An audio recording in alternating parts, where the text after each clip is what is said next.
This with House lawmakers set to vote later today on legislation that would renew the government's ability to conduct domestic surveillance. This bill concerning the Foreign Intelligence Surveillance Act, known as FISA, the abuse of which is at the heart of the Trump-Russia probe. President Trump urging Republicans to vote against this legislation. And joining me right now is former Trump campaign advisor and author of the book, Deep State Target, George Papadopoulos. He was a target of the deep state, and he is at the center of much of this. George, it's good to see you this morning. Thanks so much for joining me. Great to see you, Maria. Thanks for having me. So the FBI has told us that the investigation into Donald Trump, called Crossfire Hurricane, started in July of 2016.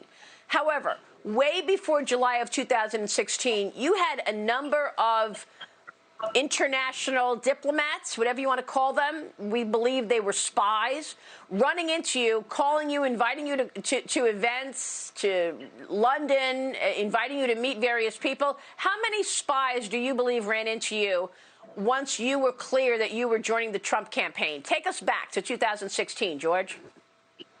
Absolutely, and I think it's very important because let's look at the facts now. Senator Lindsey Graham has sent a letter asking to find out which Trump campaign officials were unmasked as early back as March and April of 2016.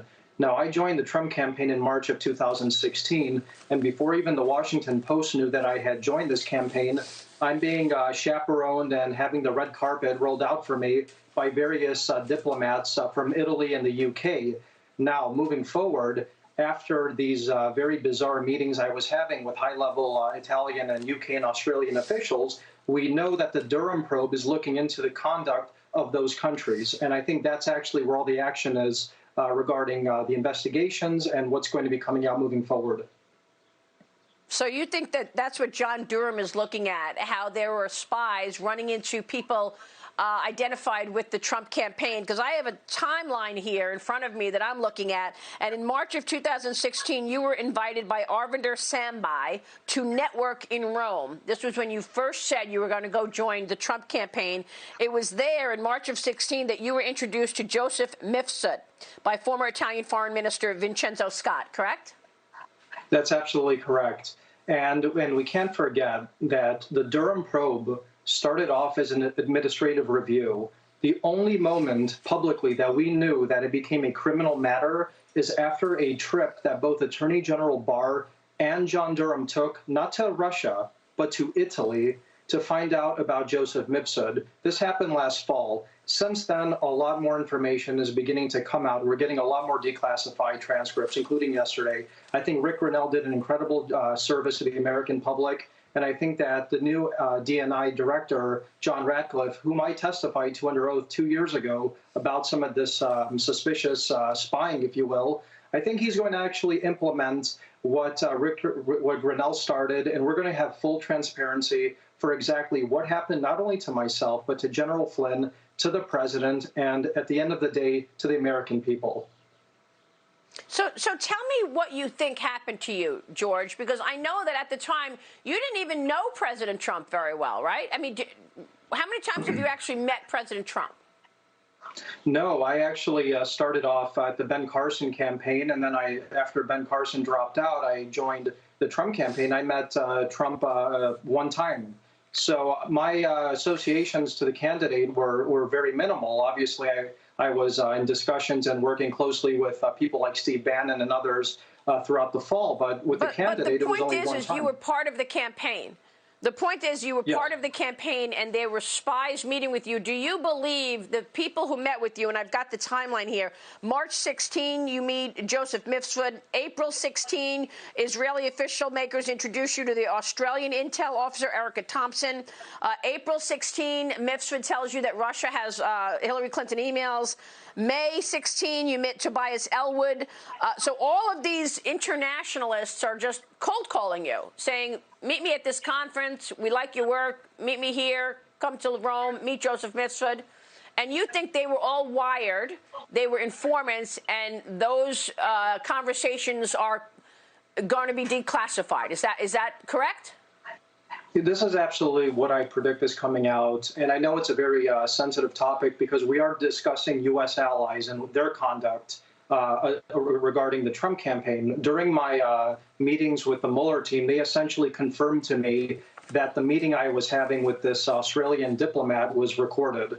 Now, when you alleged and you explained earlier that the investigation spontaneously emerged, according to the FBI, based on a tip from this Australian.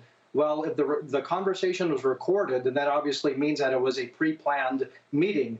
Who sent this Australian to meet with me? That is at the core of not only Lindsey Graham's inquiry, who he has actually sent an open letter to the Australian government asking who sent this Australian to meet with me. And I think it's actually at the core of the Durham probe. Now, we're going to find out why people like that were recording conversations, why Vincenzo Scotti, the Italian foreign minister, was introducing me to Joseph Mifsud in March, who ended up being at the epicenter of this entire scandal, and why Stefan Halper and some of these others were meeting General Michael Flynn as early back as 2015.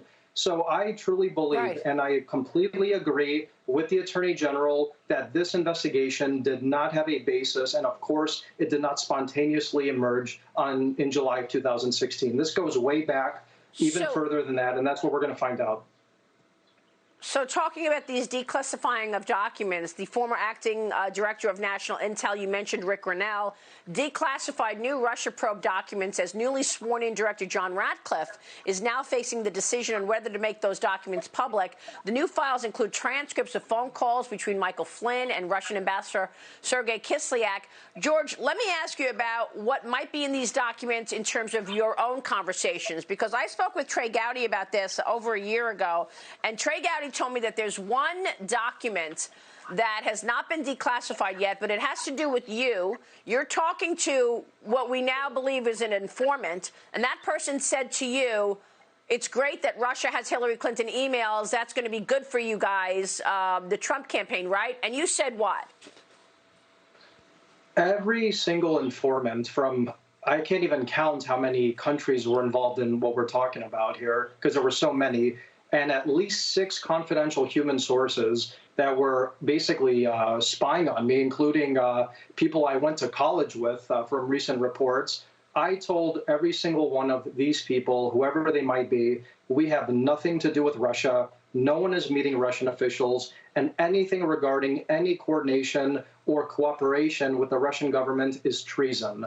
That's what George Papadopoulos told at least 6 confidential human sources, because we had nothing to do with the Russians. And in fact, when General Flynn's transcript is released, I'm certain that you are going to see that sanctions were not even discussed with the Russian ambassador, and this old narrative is going to continue to be obliterated before our eyes daily. All right. So just to be clear, as they talk about the FISA changes that we're going to see, you, George Papadopoulos, had a conversation with someone who at the time you did not know was an informant, but you said to them, I would never do that. That's crazy. That's treason. You could get hanged for that. That conversation was not submitted to the FISA court. That is the exculpatory evidence we are waiting on, and we will wait to see if that is declassified. George, thanks very much for all of your help and leadership in all of this. Thank you, Maria. I appreciate it.